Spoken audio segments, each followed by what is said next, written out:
Fight on to victory.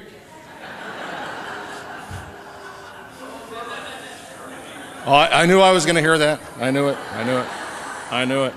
It's nothing like starting a sermon by, infuriating half the audience and delighting the other half.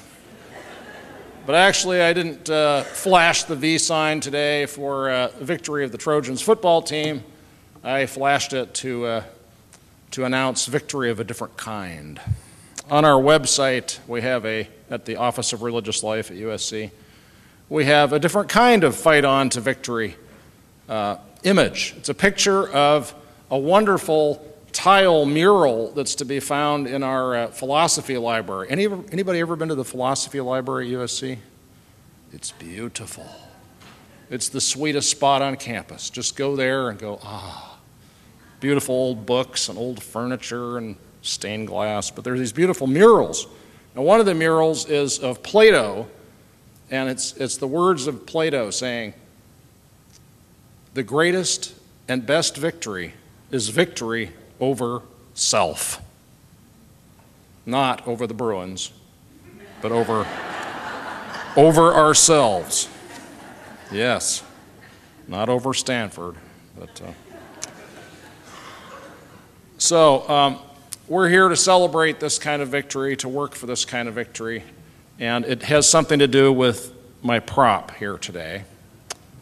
This is actually a donkey, of course, but today it symbolizes both a donkey and a mule.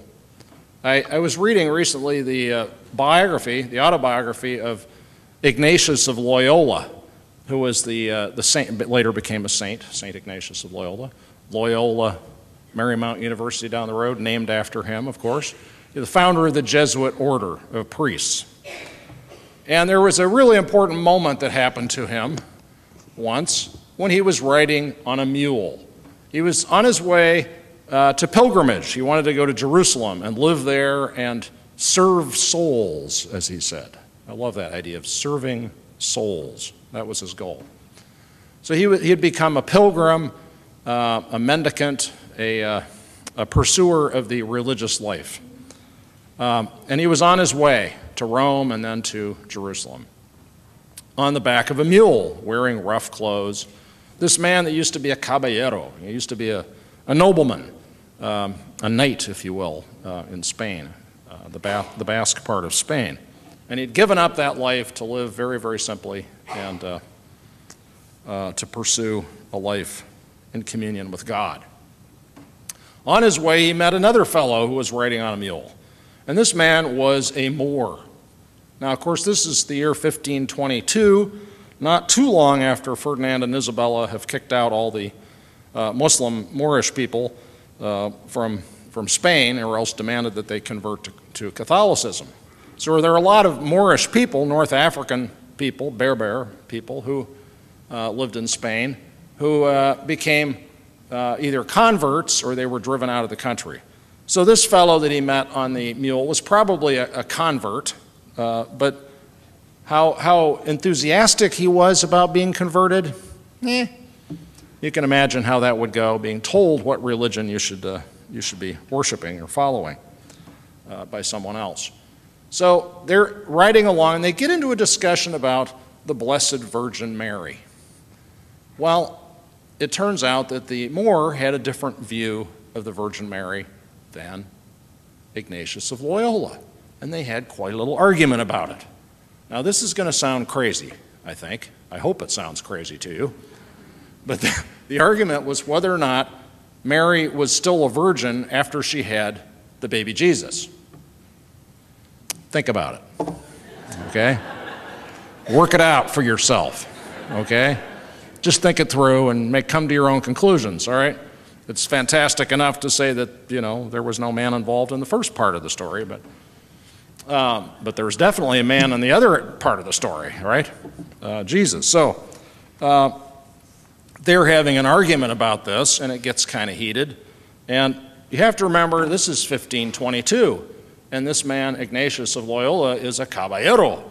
He's, you do not defame the honor of noble women without consequences, okay?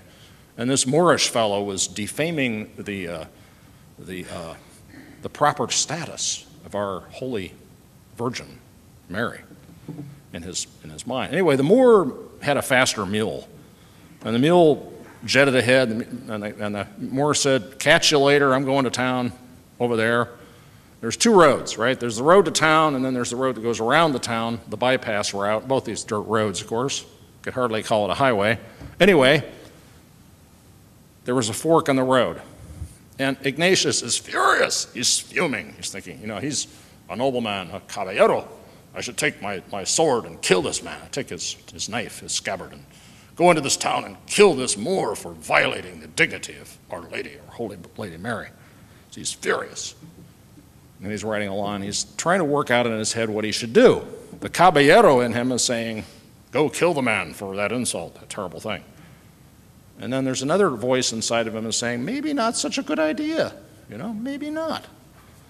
And so he decided to settle the matter by turning it over to two people, two beings. One being was his mule, and the other being was God. He decided that if God guided the mule into the town, he would go there and kill the Moor. And if God guided the mule to walk around the town on the road to Rome and Jerusalem and to his pilgrimage, then so be it, God had decided. Now, I think he must have been affected somewhat by that wonderful biblical story of Balaam.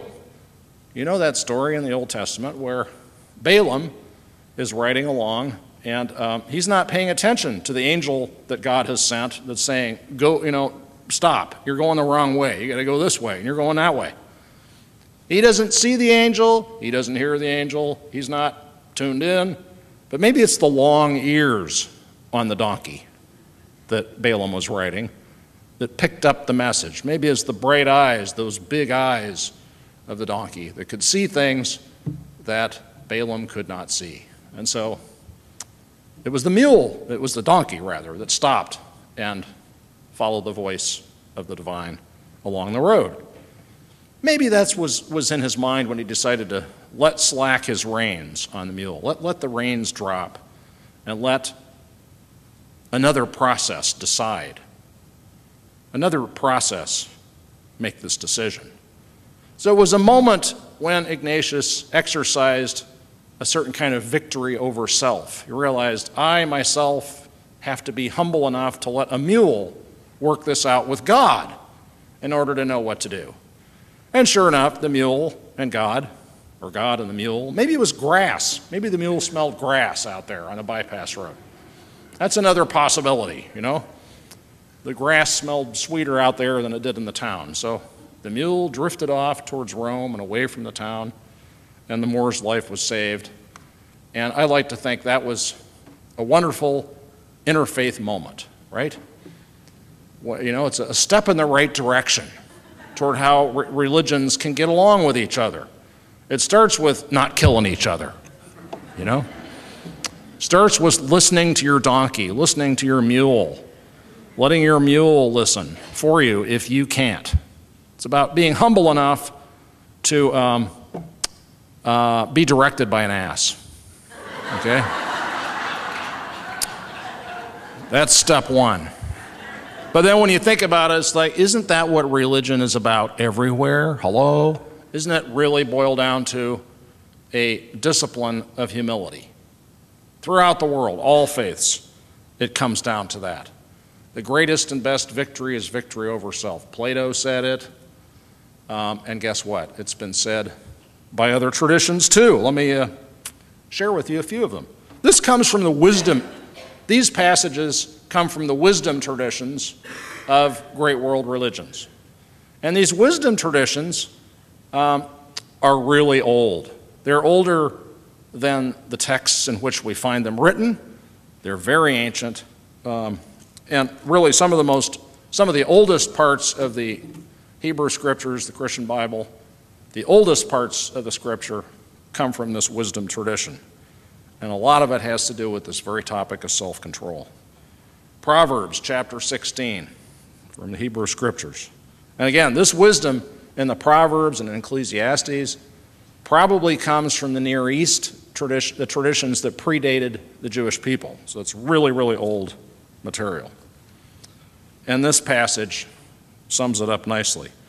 He who is slow to anger is better than the mighty, and he who rules his spirit than he who takes a city. Have you ever felt like it would be a lot easier to control your anger than it is to succeed in your career or get good grades or excel at something? Very often the hardest thing that we do is to restrain ourselves, to restrain our tongues. You'll find this wisdom in Buddhism too, in the Dhammapada, which is the sayings, one of the collections of sayings of the Buddha. It is better to conquer yourself than win 1,000 battles. Then the victory is yours. It cannot be taken from you, not by angels or by demons, heaven or hell. It cannot be. This is a kind of victory that the NCAA can't take from you, right? This is your victory. Better than anything that our football coaches have ever done. Hinduism, from the Bhagavad Gita, says, the mind acts like an enemy for those who do not control it. Now, the Bhagavad Gita, I commend this to you. It's not that long to read, and it is a very profound and powerful book, and it's very ancient from the Hindu tradition, thousands of years old. And it's a story full of wisdom. And the story is, it's about Krishna and Arjuna going off to war, right? Or excuse me, Rama and Arjuna going off to war. And they're having a conversation in the chariot as they go off to battle.